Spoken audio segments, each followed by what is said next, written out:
प्यारे बच्चों, आपका हमारे YouTube चैनल में स्वागत है। आज हम चैप्टर 1 की एक्सरसाइज 1.3 को कवर करेंगे और एक्सरसाइज में आने वाली जितनी भी डेफिनेशन है हम उनको साथ के साथ कवर करेंगे। चलिए चलते हैं एक्सरसाइज 1.3 पर। तो देखिए बच्चों, पहले क्वेश्चन को करने से पहले हम आपको एक डेफिनेशन बताना चाहते हैं। क्या बताना चाहते हैं? उपसमुच्चय। उपसमुच्चय क्या होता है? उपसमुच्चय देखिए बच्चों, हम आपको एक एग्जांपल के थ्रू समझाते हैं। मान लीजिए आपके पास कोई सेट ए है और ए के अंदर 1, 2 पड़े हैं, और कोई सेट बी है, उसके अंदर 1, 2 और 3 एलिमेंट्स हैं यानी अवयव हैं। अब ये ए और बी, या तो ये देखो, ये A12 पूरा का पूरा B के अंदर है 1, 2, तो इसका मतलब A जो होगा वो B का उपसमुच्चय होगा, और उपसमुच्चय को हम इससे डिनोट करते हैं सबसेट। ये जो है ना, ये वाला साइन, इससे डिनोट करते हैं। ये उपसमुच्चय का साइन है यानी सबसेट, और ये नॉट सबसेट का साइन है यानी उपसमुच्चय नहीं। उपसमुच्चय नहीं, not subset, not a subset. अब देखिए, ए पूरा का पूरा बी के अंदर कंटेन करता है, बी के अंदर है पूरा का पूरा, यानी A12 पूरा का पूरा बी के अंदर है, इसलिए ए बी का सबसेट है। और बी देखिए, बी के अंदर क्योंकि ये 3 एलिमेंट ज़्यादा है वो जो कि ए में नहीं है, तो यानी बी ए का सबसेट नहीं होगा। तो हम उसको कैसे भरेंगे? उसको हम ऐसे भर देंगे। ये क्या है? Not a subset. ये सबसेट, ये नॉट अ सबसेट। सबसेट को उपसमुच्चय कहते हैं, है ना। उपसमुच्चय है और ये उपसमुच्चय नहीं है। तो आइए बच्चों, पहले क्वेश्चन की तरफ चलते हैं। कहता है कि रिक्त स्थानों में प्रतीक सबसेट या नॉट सबसेट को भरकर सही कथन बनाइए, है ना बच्चों। तो पहले क्वेश्चन की तरफ चलते हैं। देखो, पहला कहता है कि 2, 3, 4 डैश डैश डैश 1, 2, 3, 4, अब देखिए बच्चों, 2, 3, 4 पूरे हैं इसके अंदर, 2, 3, 4 है ना, तो ये इसका सबसेट होगा। सेकंड पर चलते हैं बच्चों। सेकंड कहता है A, B, C dash dash dash B, C, D। अब ये देखिए, ए इसमें नहीं है तो इसका मतलब ये इसका सबसेट नहीं होगा। एक ही ना होने के लिए एक ही एलिमेंट काफ़ी है, एक ही अवयव काफ़ी है, कि अगर एक भी एलिमेंट इसमें ना मिलता हो तो इसका मतलब होगा कि ये सबसेट नहीं है। अब चलते हैं तीसरे क्वेश्चन की तरफ बच्चों। तीसरा क्वेश्चन कहता है कि x सच दैट x आपके विद्यालय की कक्षा 11 का एक विद्यार्थी है, और इधर क्या रखे हुए हैं कि x आपके विद्यालय का एक विद्यार्थी है। देखो बच्चों, आपकी कक्षा के सारे विद्यार्थी आपके विद्यालय के ही विद्यार्थी हैं, तो इसका मतलब ये पूरे के पूरे, ये इस सेट में जो विद्यार्थी रखे हैं वो सारे विद्यार्थी इस सेट में भी आते हैं क्योंकि वो आप ही के विद्यालय के हैं। तो इसका मतलब ये इसका सबसेट होगा, यानी इसमें साइन आ जाएगा ये वाला, थर्ड वाले में। ये सेट थोड़ा सा लेंथी सा है, इसलिए आप खुद लिख लेना बच्चों ऐसे करके, है ना। यहाँ पे जो भी है और ये है, इस वाले में ये है और इस वाले में ये है, यानी ये इसका सबसेट हो जाएगा। चलते हैं फोर्थ क्वेश्चन की तरफ बच्चों। तो देखिए बच्चों, चौथा question, x such that x किसी समतल में स्थित एक वर्त है, यानी कोई समतल है आपके पास, जैसे ये कोई समतल है, ये समतल है, इसमें स्थित एक वर्त है। अब वर्त किसी भी रेडियस का हो सकता है क्योंकि उसने कोई भी जो है रेडियस क्लियरिफाई नहीं की। इसका मतलब किसी भी रेडियस के वर्त ले सकते हैं आप, बड़ा भी ले सकते हैं, छोटा भी ले सकते हैं, इतना सा भी ले सकते हैं, इतना सा भी ले सकते हैं। इस समतल में ये सारे सेट हैं, यानी इस सेट में ये सारे वर्त हैं, इधर वाले सेट में ये सारे वर्त हैं। और इधर वाले सेट में क्या कहता है ये कि एक x एक समान समतल में वर्त है, समान समतल में एक वर्त है जिसकी त्रिज्या 1 इकाई है। यानी इधर उसने क्लियरिफाई कर दिया कि जो इधर जो वर्त है उसकी रेडियस 1 ही होगी। मान लीजिए कि ये 1 सेंटीमीटर रेडियस का जो है वर्त है, तो इसी रेडियस के वर्त रखे हुए हैं इधर सारे, इसी रेडियस के हैं। इसकी भी रेडियस एक ही है, इसकी भी रेडियस एक ही है ना। जितने भी वर्त रखे हैं सबकी रेडियस एक ही है, लेकिन इधर छोटे भी हैं, बड़े भी हैं, 1 रेडियस के भी हैं, 2 रेडियस के भी हैं, 3 सेंटीमीटर की रेडियस के भी हैं। तो क्या ये सारे इसमें आ जाएंगे? नहीं आएंगे, क्योंकि इसमें सिर्फ एक ही रेडियस के हैं, तो इसका मतलब ये इसका सबसेट नहीं होगा। तो चौथे के अंदर आप ऐसे भर देंगे कि ये चौथा इसके जो है इसका सबसेट नहीं होगा। चलते हैं पांचवें क्वेश्चन की तरफ। पांचवा क्वेश्चन देखिए बच्चों, क्या कहता है, x सच दैट x किसी समतल में स्थित एक त्रिभुज है, और इधर क्या है, x किसी समतल में स्थित एक आयत है।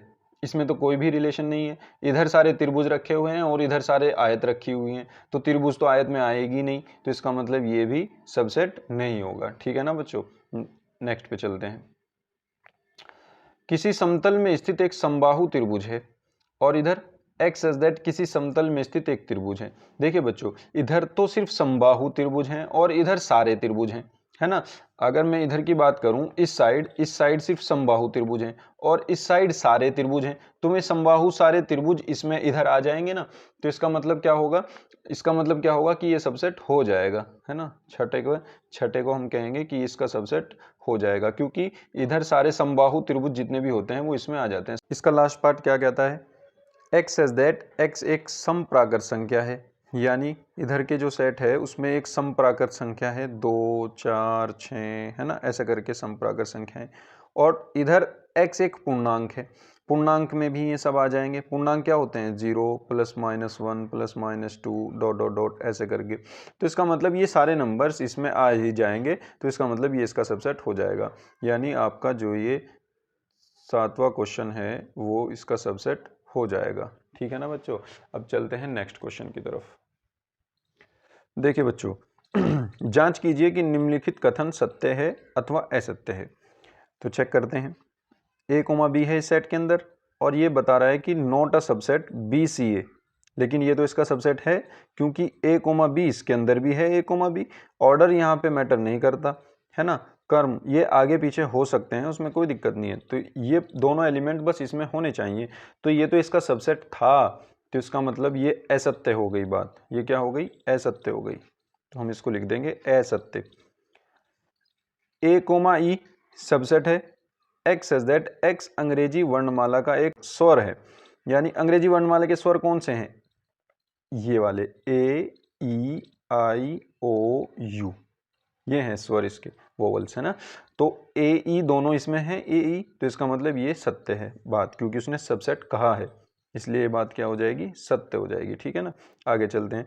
1 2 3, लेकिन इधर है 1 3 5 और ये इसको सबसेट बता रहा है, तो ये बात गलत हो गई, क्योंकि 2 तो इसमें है और इसमें नहीं है, तो इसलिए क्या हो जाएगा, ये असत्य हो जाएगा, असत्य हो जाएगा। देखो बच्चों, सबसेट होने के लिए ये सारे एलिमेंट इसमें होना जरूरी है, तभी ये इसका सबसेट होगा।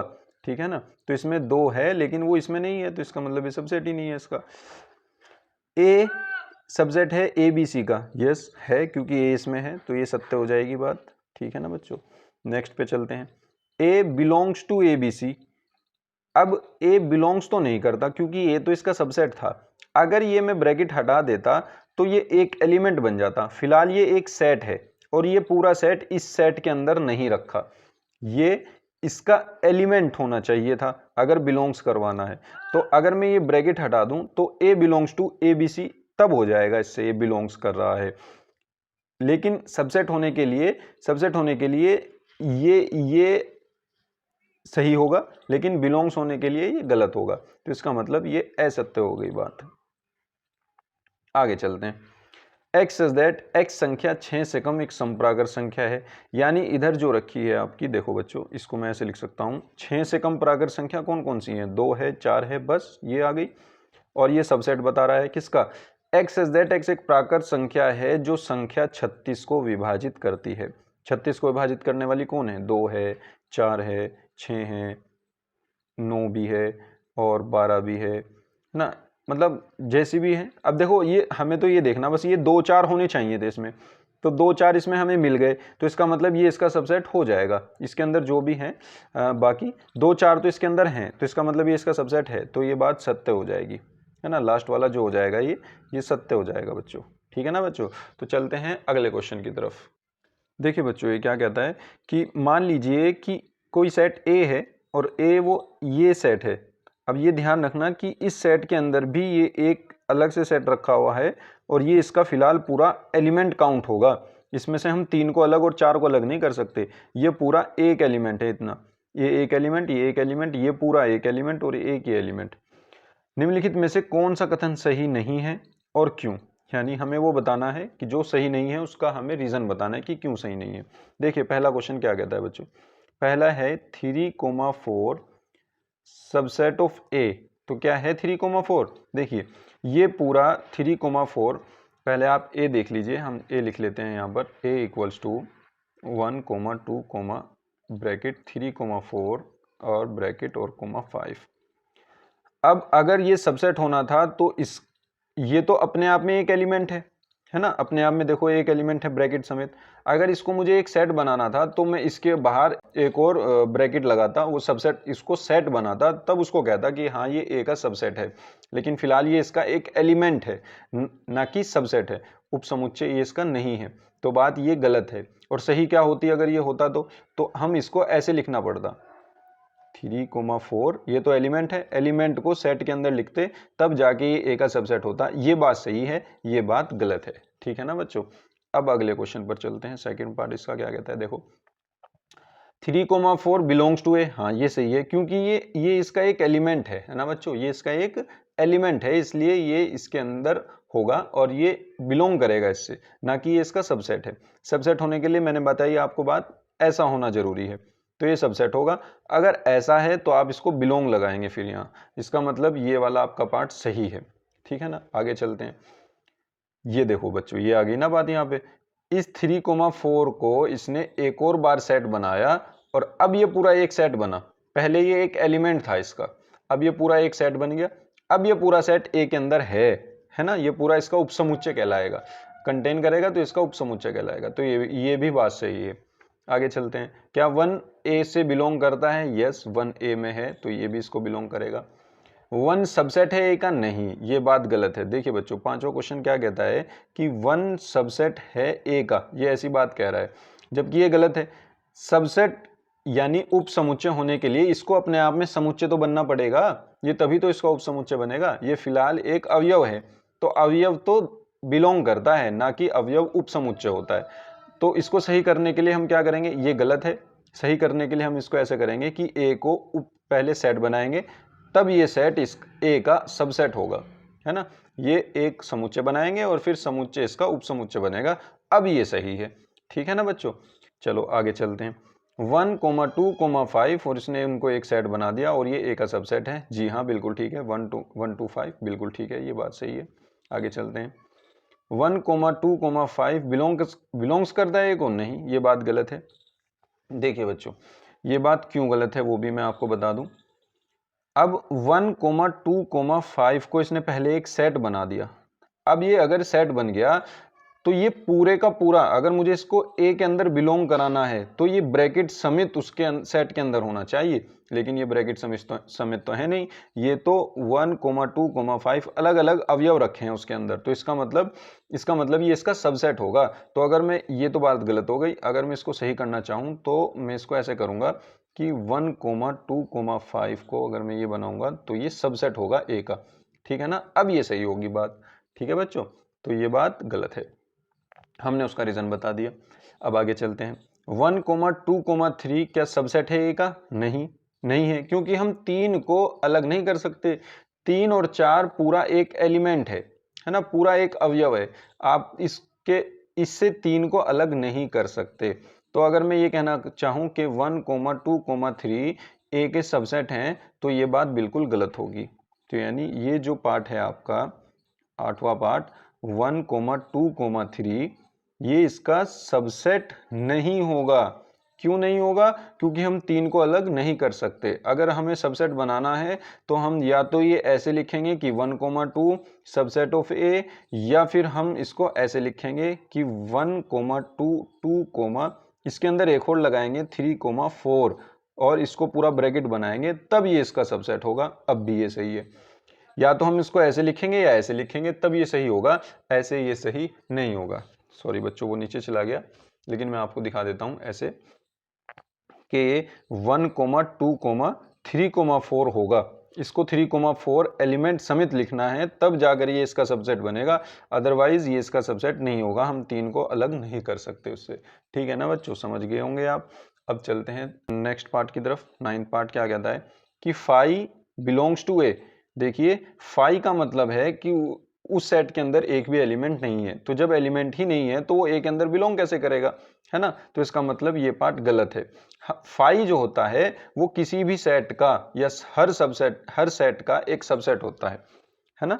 हर समुच्चय का एक उपसमुच्चय होता है फाई, हर समुच्चय का एक उपसमुच्चय होता है, ना कि उसका अवयव होता है। तो ये बात सही है, ठीक है ना। अगले पार्ट की तरफ चलते हैं 10th। देखिए जैसे ये इसमें कह रहा है कि फाई सबसेट है ए का, ये बात बिल्कुल सही है, ठीक है ना बच्चों, ये बात बिल्कुल सही है। और आगे चलते हैं, फाई, अब इसको इसने फाई को सेट बना दिया। अब फाई तो अपने आप में एक सेट था, उस सेट को एक और बार सेट बना दिया। अब वो कह रहा कि क्या ये ए के अंदर है, नहीं है, ये भी बात गलत है ना। तो ये जो लास्ट पार्ट है कि ये जो फाई को इसने ब्रैकेट बना दिया, ब्रैकेट के अंदर रख दिया और एक और समुच्चय बना दिया समुच्चय का, और वो कह रहा कि क्या ए के अंदर है, तो ये नहीं है, ए के अंदर तो ये है ही नहीं फाई, तो इसका मतलब ये गलत होगा। इसको भी सही कैसे करेंगे, इसको सही ऐसे ही किया जाएगा कि फाई ए का सबसेट होगा। फाई हर सेट का एक सबसेट होता है बच्चों, ये मैं आपको बात बता दूं, फाई जो होता है वो हर सेट का एक सबसेट होता है, यानी हर समुच्चय का एक उपसमुच्चय होता है। आप जब भी किसी समुच्चय के उपसमुच्चय लिखने जाओगे तो वहां आप फाई जरूर लगाओगे, एक उपसमुच्चय फाई उसका होगा ही होगा। अभी हम बताएंगे कि उपसमुच्चय कैसे बनते हैं किसी भी समुच्चय के। देखिए अब चलते हैं अगले क्वेश्चन की तरफ। देखिए बच्चों, 4th क्वेश्चन क्या कहता है कि निम्नलिखित समुच्चयों के सभी उपसमुच्चय लिखिए। अब एक समुच्चय के कितने उपसमुच्चय बन सकते हैं और क्या क्या बन सकते हैं वो हम आपको बताएंगे।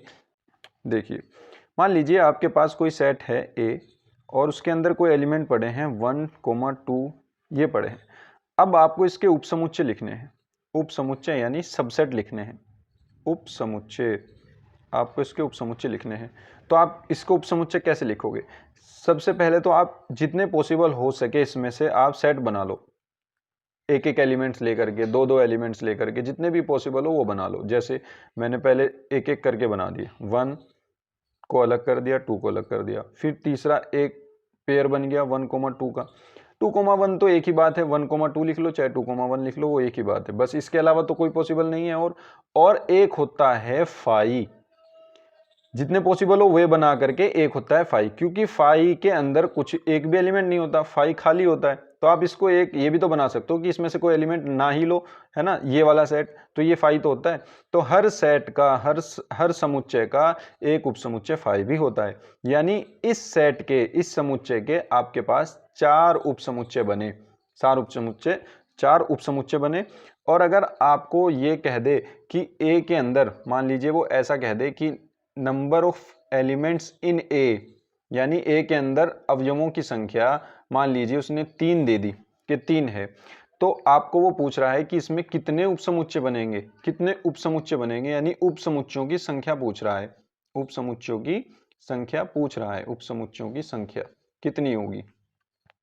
तो आप उसको क्या बताएंगे, उपसमुच्चयों की संख्या होंगी 2 की पावर n, जहां पे n क्या है, जहां पे n है number of elements in set, यानी समुच्चय में अवयवों की संख्या। अब देखिए एक समुच्चय में अवयवों की संख्या कितनी थी, 3, तो उपसमुच्चयों की संख्या क्या हो जाएगी, 2 की पावर 3 यानी 8 हो जाएगी, ठीक है ना बच्चों, यानी उसके टोटल 8 उपसमुच्चय बन जाएंगे। जैसे देखिए हमारे पास यहाँ समुच्चयों की संख्या, समुच्चय के अंदर अवयवों की संख्या कितनी थी, 1, 2, यानी 2 इसके अंदर अवयव थे, तो इसके उपसमुच्चय कितने बनेंगे, 2 की पावर 2 लगा दीजिए, 2 की पावर n होता है ना, यहाँ n जो होता है वो होता है समुच्चयों में अवयवों की संख्या, समुच्चय में अवयवों की संख्या। तो यहाँ पे दो अवयव हैं, तो मैंने 2 लगा दिया, तो 2 की पावर 2 कितने बनी, 4, यानी इसके उपसमुच्चयों की संख्या कितनी होगी, 4, वही 4 हमारे पास आए, 1, 2, 3, 4, ठीक है ना बच्चों। अब चलते हैं अपने क्वेश्चन की तरफ। 4th में जो है ए पार्ट, फर्स्ट पार्ट देखिए क्या कहता है, ये बना दिया इसने ए, ये कह रहा है कि इसके उपसमुच्चय लिखिए। तो इसके उपसमुच्चय अगर मैं बनाना चाहूँ, देखिए बच्चों उपसमुच्चय अगर मैं इसके बनाना चाहूँ तो मैं क्या क्या बना सकता हूँ, मैं क्या क्या उपसमुच्चय इसके बना सकता हूँ। ये तो एक ही एलिमेंट है, तो बस एक तो बनेगा ए ही अपने आप और एक फाई, बस इसके 2 ही एलिमेंट होंगे, है ना, 2 उपसमुच्चय होंगे, सॉरी इसके 2 ही उपसमुच्चय होंगे। सेकंड पार्ट इसका क्या कहता है, देखिए बच्चों 4th क्वेश्चन है ये, सेकंड पार्ट इसका 1a, b, इसके उपसमुच्चय कितने होंगे, इसके उपसमुच्चय अगर मैं लिखना चाहूँ तो आप सबको अलग अलग कर दीजिए, पहले a को अलग कर दिया, फिर b को अलग कर दिया, फिर ए बी भी बन सकता है, इकट्ठा ले लिया। हर सेट अपना भी एक सबसेट होता है, उपसमुच्चय होता है। तो इसका मतलब एक अलग हो गया और एक फाई, इसमें 4 हो गए। 2 एलिमेंट हैं तो 2 की पावर 2 4 हो जाएंगे, 1 2 3 4, ठीक है ना। अब चलते हैं तीसरे क्वेश्चन की तरफ, तीसरे पार्ट की तरफ। क्या है 1 2 3, है ना। इसमें कितने उपसमुच्चय होंगे बच्चों, देखिए उपसमुच्चय, उपसमुच्चयों की संख्या कितनी होगी और उपसमुच्चय कितने होंगे। तो 3 एलिमेंट्स हैं यानी 2 की पावर 3, जैसे ये था 2 की पावर 3, 8 इसमें उपसमुच्चय बनेंगे। 8 कौन कौन से बनेंगे तो बनाते हैं, देखो एक तो 1 आ जाएगा, 2 आ जाएगा, 3 आ जाएगा। पहले हमने सिंगल सिंगल ले लिए सारों को, अब डबल डबल ले लीजिए। 1 2 ले लिया, फिर 2 3 ले लिया, फिर 3 1 ले लिया, या 1 3 ले लिए, कुछ भी ले लीजिए आप, है ना, बस रिपीट नहीं होने चाहिए। ये हो गया। और इसके बाद आप एक सेट ये भी ले सकते हैं 1 2 3, है ना, ये हो गया। अब देखिए कितने हो गए, 1 2 3 4 5 6 7 हो गए, बनने 8 थे और एक होता है फाई, फाई सबका होता है ना। तो इसमें ये उपसमुच्चय इसके हो गए, ठीक है ना बच्चों। चौथा क्या है हमारा, चौथा है हमारा फाई। चौथा पार्ट क्या कहता है, फाई। फाई के अंदर उपसमुच्चय, फाई के अंदर इसका मतलब फाई तो अपने आप में खाली है ना, रिक्त समुच्चय है, उसमें तो कोई एलिमेंट है ही नहीं, तो बस उसका एक उपसमुच्चय होगा, वो भी अपने आप में फाई ही होगा, ठीक है ना बच्चों। तो ये फोर्थ कंप्लीट हो गया। अब इसके बाद चलते हैं हम क्वेश्चन नंबर 5 की तरफ। देखिए बच्चों, पी ऑफ ए के कितने अवयव हैं यदि ए बराबर फाई। तो पहले मैं आपको ये बता दूं कि पी ऑफ ए ये है क्या। देखिए बच्चों, ये होता है घात समुच्चय, घात समुच्चय। अब ये घात समुच्चय क्या होता है, देखिए बच्चों, मान लीजिए आपके पास कोई सेट ए है और ए के अंदर एलिमेंट पड़े हुए हैं 1 2। अब आपने इसके सारे उपसमुच्चय लिख लिए, आपने इसके सारे उपसमुच्चय लिख लिए। इसके उपसमुच्चय क्या क्या बनेंगे, एक तो 5 होगा, एक 1 होगा, एक 2 होगा और एक 1 2 होगा, है ना। ये आपने इसके उपसमुच्चय लिख लिए। अब इन उपसमुच्चयों का भी अगर आप एक सेट बना दें, इस सेट के सभी सबसेट का अगर आप एक सेट बना दें, यानी एक और समुच्चय बना दें, तो वो इस सेट का घात समुच्चय कहलाएगा। क्या कहलाएगा, घात समुच्चय। अब देखिए, अगर मैं इनको एक ब्रैकेट में ऐसे डाल दूं, यानी एक सेट बना दूं इन सब का भी, यानी उप समुच्चयों का एक सेट बना दूं, तो ये क्या बन जाएगा, ये बन जाएगा घात समुच्चय, है ना। इसको हम कहेंगे घात समुच्चय। इसको हम डिनोट करते हैं पी ऑफ ए, क्योंकि इसको इंग्लिश में कहते हैं हम पावर सेट। क्या कहते हैं हम इसको, पावर सेट। इसलिए क्या हो जाएगा, घात समुच्चय, p of a. P of a क्या होता है, ए के उप समुच्चयों का सेट पावर सेट कहलाएगा, है ना। यानी ये ए के उप समुच्चय थे, ठीक है ना। अब ऐसे चलते हैं हम यहाँ 5 क्वेश्चन पे। 5 क्वेश्चन कहता है कि पी ऑफ ए के कितने अवयव हैं, पी ऑफ ए के कितने अवयव हैं यदि ए बराबर 5। अब देखिए, कोई सेट ए है और वो भी खाली है, उसके अंदर कुछ भी नहीं है, 5 है वो, है ना, ए बराबर 5। तो उसके अंदर जब कुछ एलिमेंट है ही नहीं, यानी number of a, number of elements in a, यानी ए के अंदर अवयवों की संख्या कितनी है, 0 है, 0 है। तो यहाँ इसके उपसमुच्चयों की संख्या कितनी होगी, उपसमुच्चयों की संख्या अगर मैं लिखना चाहूँ तो वो क्या होगी, 2 की पावर n होती है ना। तो 2 की पावर n, यहाँ पे n तो 0 है, 2 की पावर n, यहाँ पे 2 की पावर 0 होती है। 2 की पावर 0 का मतलब है यानी 1 हो गया। तो इसके अंदर यानी उपसमुच्चयों की संख्या कितनी है, 1, यानी इसका एक ही उपसमुच्चय होगा। और इसका अगर एक ही उपसमुच्चय होगा तो उपसमुच्चयों का सेट ही तो पावर सेट होता है। तो पावर सेट के अंदर जितने भी एलिमेंट होंगे वो हमें बताने हैं। तो इसका मतलब उसके अंदर एक ही एलिमेंट है, एक ही एलिमेंट है। तो इसका मतलब क्या हो गया, पी ऑफ ए के अंदर जो एलिमेंट्स हैं, यानी नंबर ऑफ पी ऑफ ए कितने हैं, वो एक ही है बस, ठीक है ना, बस एक ही है। क्योंकि जितने भी उपसमुच्चय बनने थे वही पावर सेट के नंबर्स होते हैं, अवयवों की संख्या होती है। तो यहाँ पे वो एक ही होगा एलिमेंट, ठीक है ना बच्चों। 5 क्वेश्चन कंप्लीट। अब चलते हैं 6ठे क्वेश्चन की तरफ। देखिए बच्चों, हम आपको अंतराल के बारे में बताने जा रहे हैं। अब 6 क्वेश्चन को करने के लिए आपको अंतराल पढ़ना पड़ेगा, है ना बच्चों। देखिए बच्चों, आपके पास 4 तरीके के अंतराल हैं, 4 तरीके के, है ना। एक तो है अपने पास, सबसे पहले हम ऐसे लिख सकते हैं, a is less than equal to x is less than b, यानी x जो है वो a से बड़ा है और b से छोटा है। या हम इसको ऐसे लिख सकते हैं, x is less than equal to x और लेस देन टू बी, या हम इसको ऐसे लिख सकते हैं a is less than to x less than equals to b, या हम इसको ऐसे लिख सकते हैं a is less than equals to x less than equals to b। अब ये अंतराल हैं, ये तो हमने लेकिन किसी और फॉर्म में लिख दिए। अब इनको अंतराल फॉर्म में मैं लिखूं तो कैसे लिखूंगा, देखो ऐसे, इसको हम लिख सकते हैं जिस साइड ये एक ही होगा सिंगल, यानी इसके नीचे इक्वल का साइन नहीं होगा, तो हम इसको लिखेंगे ऐसे a कोमा b, यानी a और b के जितने भी नंबर हैं वो इसके अंदर हैं, बस a और b नहीं है क्योंकि ये इक्वल नहीं है। अगर यहाँ इक्वल होता तो a भी आ जाता, a भी इसके अंदर आ जाता, यानी x की वैल्यू a के बराबर भी हो जाती, लेकिन यहाँ a के बराबर नहीं है, तो इसका मतलब a और b के बीच के नंबर हैं, a और b नहीं है, a और b के बीच के नंबर हैं। अब इसको हम कैसे लिख सकते हैं, ये a की तरफ ब्रैकेट बनेगा बड़े वाला, है ना, जहां भी ये इक्वल का साइन आ जाए तो आप इसको ऐसे बनाओगे a कोमा b, और इस साइड ये सिंगल ही है, यानी इस साइड इसको ओपन कर दोगे, खोल दोगे। ये जो छोटे वाला ब्रैकेट है इसको ओपन इंटरवल कहते हैं, और ये इस बड़े वाले को क्लोज इंटरवल कहते हैं। ये पूरा एक ओपन इंटरवल है, ये क्लोज ओपन इंटरवल है, क्योंकि इसको क्लोज कहते हैं, इसको ओपन, तो ये क्लोज ओपन इंटरवल है। और अब आगे चलते हैं तीसरे पे, ये इधर से ओपन हो जाएगा, इधर से खुला हो जाएगा, खुला अंतराल, और इधर से हो जाएगा बंद अंतराल, ये हो जाएगा बंद, है ना।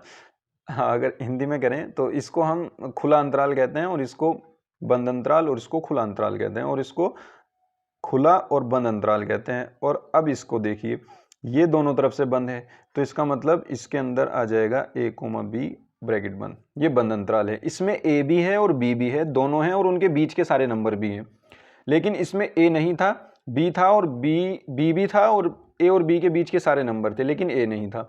इसमें a भी है, a b के बीच के सारे नंबर हैं, और b नहीं है, और इसमें a और b नहीं है, a और b के बीच के सारे नंबर हैं। अगर मैं नंबर लाइन पे इनको ड्रॉ करना चाहूँ तो मैं कैसे करूँगा, देखिए बच्चों, ऐसे मान लीजिए ये a है, ये b है, और ये कोई नंबर लाइन है, ऐसे करके जा रही है नंबर लाइन, है ना, ये a है, ये b है, तो यानी ये नंबर लाइन है, ठीक है ना, पूरा रियल नंबर है। और अब यानी दोनों तरफ ओपन इंटरवल है, खुला अंतराल है, तो इसका मतलब दोनों को हम खुला ही छोड़ देंगे, खुला छोड़ देंगे, और इनके बीच की संख्या जितनी भी होंगी वो सारी आ जाएंगी। इसको डार्क कर देंगे थोड़ा सा, ठीक है ना। लेकिन अगर मैं इसको रिप्रेजेंट करना चाहूँ, इसको मैं ऐसे रिप्रेजेंट करूँगा, ये a है, ये b है, और यहाँ से ये पूरी नंबर लाइन है r। अब देखिए a की तरफ बंद अंतराल है, तो इसका मतलब इसको मैं थोड़ा सा डार्क कर दूंगा। इसका मतलब है कि a भी इसके अंदर है, ये जो a है ये इसके अंदर है, और इसके बीच के सारे नंबर्स हैं इसके अंदर, इसके बीच के सारे नंबर हैं। लेकिन यहाँ पे ये जो b है ये नहीं है, इसको हम खुला ही छोड़ देंगे ऐसे ही, ठीक है ना। अब चलते हैं तीसरे की तरफ, ये यहाँ पे a आ गया, यहाँ पे ये b आ गया। अब a की तरफ ओपन है तो इसको छोड़ देंगे, और इसके बीच के सारे नंबर आ जाएंगे, और b की तरफ बंद है, इसका मतलब b इसमें इंक्लूड हो जाएगा, b आ जाएगा, तो b आ गया ऐसे। और तीसरा जो है हम उसको ऐसे डिनोट करेंगे, ये नंबर लाइन पे बच्चों ऐसे डिनोट करते हैं, आप इसको वैसे मत लेना कि क्या करा रहे हैं ये, है ना। तो a को आप इंक्लूड कर दोगे, इसका मतलब a के अंदर ये सर्कल आ गया और b के अंदर भी सर्कल आ गया, यानी a और b दोनों इसमें आ गए, ठीक है ना। ये a भी आ गया, b भी आ गया, और इसके बीच के सारे नंबर भी आ गए। अपनी बुक में देखना बच्चों, बुक में है ये सब, तो यहाँ से आप उम्मीद करता हूँ आप अंतराल समझ गए होंगे। अब चलते हैं हम छठे क्वेश्चन की तरफ, ठीक है ना बच्चों। देखिए छठा क्वेश्चन,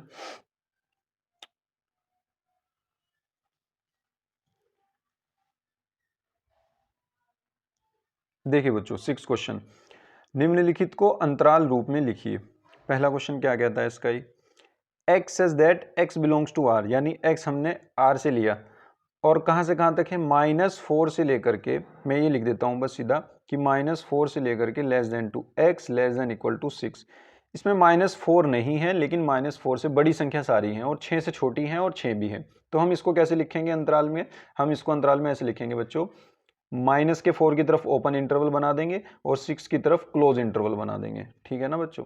चलते हैं सेकेंड क्वेश्चन की तरफ, ये आ गया यहाँ पे -12 less than to x less than to -10। इसको हम कैसे लिख सकते हैं, इसको हम ऐसे लिख सकते हैं, -12 की तरफ भी ये ओपन इंटरवल है, और -10 की तरफ भी ये ओपन इंटरवल है, तो ये ऐसे आ जाएगा बच्चों। आपका आंसर ये है, ये आंसर है आपका, ठीक है ना। हाँ, अब तीसरे को मैं कैसे लिख सकता हूँ, देखिए तीसरा ये कहता है 0 less than equal to x less than to 7। तो अगर मैं यहाँ पे ये क्वेश्चन लिख दूँ 0 less than equal to x less than to 7, तो x की वैल्यू क्या बनेगी, देखो 0 की तरफ क्लोज है तो यहाँ पे बड़ा ब्रैकेट ऐसे बना देंगे 0, और 7 की तरफ खुला है तो यहाँ पे ओपन इंटरवल बना देंगे। ठीक है ना बच्चों। अब चलते हैं फोर्थ पार्ट की तरफ। फोर्थ क्या कहता है, 3 less than equal to x less than equal to 4, यानी ये हो जाएगा 3 less than equal to x less than equals to 4। इसको आप ऐसे लिख दोगे, दोनों तरफ क्लोज बना दोगे 3,4, और इनके बीच के जितने भी नंबर हैं रियल नंबर में से वो सब आ जाएंगे। ठीक है ना बच्चों। अब चलते हैं नेक्स्ट क्वेश्चन की तरफ। देखिए बच्चों, 7वें क्वेश्चन में कहता है निम्नलिखित अंतरालों को समुच्चय निर्माण रूप में लिखिए। देखिए जो पहले क्वेश्चन में था 6 क्वेश्चन में, ये जो फॉर्म लिखी हुई है ये किसकी फॉर्म है, समुच्चय निर्माण रूप है ये समुच्चय निर्माण रूप। अगर आपको पहले एक्सरसाइज याद हो तो समुच्चय निर्माण रूप ऐसे लिख देंगे बस इसको। पहले हमने इससे ऐसे बनाया, अब इससे ऐसे बनाएंगे। ठीक है ना, इस फॉर्म में। तो देखिए 7वां क्वेश्चन हम कैसे करेंगे। 7वें का पहला पार्ट देखिए बच्चों, -3,0। हम इसको कैसे लिख सकते हैं, हम इसको ऐसे लिख सकते हैं x such that x belongs to r, r में से होगा रियल नंबर में से, और कहां से कहां तक है, -3 less than equal to x less than equals to 0। क्योंकि दोनों तरफ ओपन इंटरवल है इसलिए हम दोनों तरफ सिंगल साइन लगा देंगे लेस देन का। ठीक है ना, अगर किसी भी तरफ क्लोज इंटरवल होता तो हम उस तरफ इक्वल का साइन भी लगा देते। और हाँ, ये x की वैल्यू हम -3 से 0 के बीच कौन सी वैल्यू ले रहे हैं, हम रियल नंबर में से ले रहे हैं। ठीक है ना, सब आएंगी इसमें, रेशनल इरेशनल सब आ जाएंगी। -3 के और 0 के बीच में जितने भी रियल नंबर में से वैल्यू हैं वो सब आ जाएंगी। ठीक है ना, इसलिए, और ये हो जाएगा आपका समुच्चय निर्माण रूप इसका। अब सेकंड का अगर मैं देखता हूं, यानी 6,12, देखो दोनों तरफ क्लोज इंटरवल है तो मैं इसको ऐसे लिख दूंगा x such that x belongs to r, ये सब में लिखना है आपको, और फिर कोमा लगा करके 6 less than equal to x less than equals to 12। ठीक है ना बच्चों। अब चलते हैं थर्ड क्वेश्चन की तरफ। ये कहता है एक तरफ ओपन है एक तरफ क्लोज है, तो यानी ये बात तो लिख करके x such that x belongs to r, तो आप क्या करोगे, 6 की तरफ तो ओपन कर दोगे और 12 की तरफ क्लोज कर दोगे ऐसे करके। ठीक है ना बच्चों। अब चलते हैं फोर्थ क्वेश्चन की तरफ। फोर्थ क्वेश्चन क्या कहता है कि, फोर्थ क्वेश्चन कहता है कि x such that x belongs to r तो लिखना ही है हमें, और -23 की तरफ क्लोज है, यानी -23 की तरफ आप इसको क्लोज कर दोगे ऐसे करके, -23 less than equal to x, और 5 की तरफ ओपन है तो यानी लेस देन टू 5, ये बंद हो जाएगा और ये बन जाएंगे आपके 7 क्वेश्चन हो जाएगा कंप्लीट। अब चलते हैं नेक्स्ट क्वेश्चन की तरफ। चलते हैं 8वें क्वेश्चन की तरफ। निम्नलिखित में से प्रत्येक के लिए आप कौन सा सार्वत्रिक समुच्चय प्रस्तावित करेंगे। देखिए बच्चों, सार्वत्रिक समुच्चय क्या होता है, मान लीजिए आपके पास कोई 2-3 सेट हैं, मान लीजिए A12 है, और B जो है आपके पास 2,3 है, और C आपके पास 3,4,5 है ना, ये 3-4 सेट हैं। अब मैं कहूं कि इन तीनों सेट के लिए कोई एक सार्वत्रिक समुच्चय बनाओ, तो वो सार्वत्रिक समुच्चय क्या होगा, यूनिवर्सल सेट होता है, इंग्लिश में कहते हैं यूनिवर्सल सेट, इसलिए इसको U से डिनोट करते हैं, कैपिटल U से। तो कोई एक ऐसा सेट बना लो कि जिसके अंदर वो ये सारे सेट आते हों, इन सेट के सारे एलिमेंट आते हों, इन सेट के सारे एलिमेंट उसके अंदर आते हों, तो इन सब सेट का यूनिवर्सल सेट कहलाएगा। जैसे मैं ये बना दूं 1 2 3 4 5 6 7 8, कितना ही बना दूं, यहां तक 7 तक बना दूं, तो ये एक यूनिवर्सल सेट हो जाएगा इन सब सेट का, क्योंकि इसके अंदर इन सब के एलिमेंट्स आ गए हैं, है ना, तो ये एक यूनिवर्सल सेट हो जाएगा। ठीक है ना, तो हम चलते हैं 8वें क्वेश्चन की तरफ। 8वां क्वेश्चन ये कहता है कि निम्नलिखित में से प्रत्येक के लिए आप कौन सा सार्वत्रिक समुच्चय प्रस्तावित करेंगे। नंबर 1, समकोण त्रिभुजों का समुच्चय। दूसरा क्या है, समद्विबाहु त्रिभुजों का समुच्चय, यानी एक ऐसा सेट आपको बनाना है जिसके अंदर समकोण त्रिभुजों का समुच्चय, यानी समकोण त्रिभुज भी पड़े हुए हों और समद्विबाहु त्रिभुज भी पड़े हुए हों। समकोण त्रिभुज कौन से होते हैं, जिनमें एक कोण 90 डिग्री का होता है, और समद्विबाहु कौन से होते हैं, जिनमें दो भुजाएं बराबर होती हैं। तो यानी ऐसे त्रिभुज जो उसमें पड़े हुए हों, ये दोनों तरीके के पड़े हुए हों, तो ऐसा बनाना है आपको। तो आप कह दो कि x सच दैट x समतल में स्थित एक त्रिभुज है, बस समतल में स्थित एक त्रिभुज है। यानी हमने एक ऐसा सेट बना दिया कि जिसके अंदर दुनिया के सारे त्रिभुज हैं, है ना, x समतल में स्थित एक त्रिभुज है, यानी एक यूनिवर्सल सेट ऐसा बना दिया जिसके अंदर सारे त्रिभुज हैं, तो उसके अंदर समकोण त्रिभुज भी आ जाएंगे, उसके अंदर समद्विबाहु त्रिभुज भी आ जाएंगे, तो ये यूनिवर्सल सेट बन जाएगा। बस ये आंसर दे सकते हैं आप। ठीक है ना बच्चों, बस हो गया ये 8वां क्वेश्चन कंप्लीट। तो चलिए बच्चों चलते हैं 9th क्वेश्चन की तरफ। क्या कहता है कि समुच्चय ए, कोई समुच्चय है ए, कोई समुच्चय बी है और एक समुच्चय सी है, प्रदत्त हैं। इन तीनों समुच्चय ए, बी और सी के लिए निम्नलिखित में से कौन सा या कौन से सार्वत्रिक समुच्चय लिए जा सकते हैं। यानी इन 4 समुच्चयों का आपको देखना है, इनमें से आप इन सब के लिए कौन सा यूनिवर्सल सेट यानी कौन सा सार्वत्रिक समुच्चय बना सकते हैं, वो आपको ये बताना है। तो 9th क्वेश्चन चलते हैं। देखो अब हम तो ये देखना है कि इनके अंदर ये सारे एलिमेंट आ रहे हों तो वो यूनिवर्सल सेट बन जाएगा। देखिए 135 246 024 68, अब ये सारे नंबर्स क्या इसमें है? नहीं जी, देखो मुझे तो यही नहीं दिख रहा, 8 इसमें है नहीं, तो इसका मतलब ये तो यूनिवर्सल सेट होगा नहीं। 5 तो अपने आप में खाली है, इसको ये भी नहीं होगा। 0 1 से लेकर के इसमें 10 तक है और इसमें भी लगभग 0 2 4 6 8 2 4 6 1 3 5, ये भी लगभग 0 से लेकर के 8 तक ही हैं सारे नंबर जितने भी हैं, और वो सारे इसमें हैं। तो यानी तीसरा आप बना सकते हैं। तो यानी जो तीसरा ये सेट है आप इसको यूनिवर्सल सेट बना सकते हैं। ठीक है ना। क्या चौथा भी बना सकते हैं? इसमें 1 से लेकर के 8 तक है, लेकिन सी के अंदर 0 भी है और 0 इसमें है नहीं, तो ये भी नहीं बना सकते। तो यानी आप ये नहीं बना सकते, ये नहीं बना सकते, ये नहीं बना सकते, ये बना सकते हैं। तो इसमें एक सार्वत्रिक समुच्चय ये बन जाएगा इन तीनों सेट के लिए। तो इसी के साथ एक्सरसाइज कंप्लीट हुई। अगली एक्सरसाइज हम करेंगे नेक्स्ट वीडियो में। तो बच्चों अगर आपको वीडियो अच्छा लगा हो तो लाइक कीजिए और अपने दोस्तों में शेयर कीजिए और चैनल को सब्सक्राइब कीजिए। Thank you.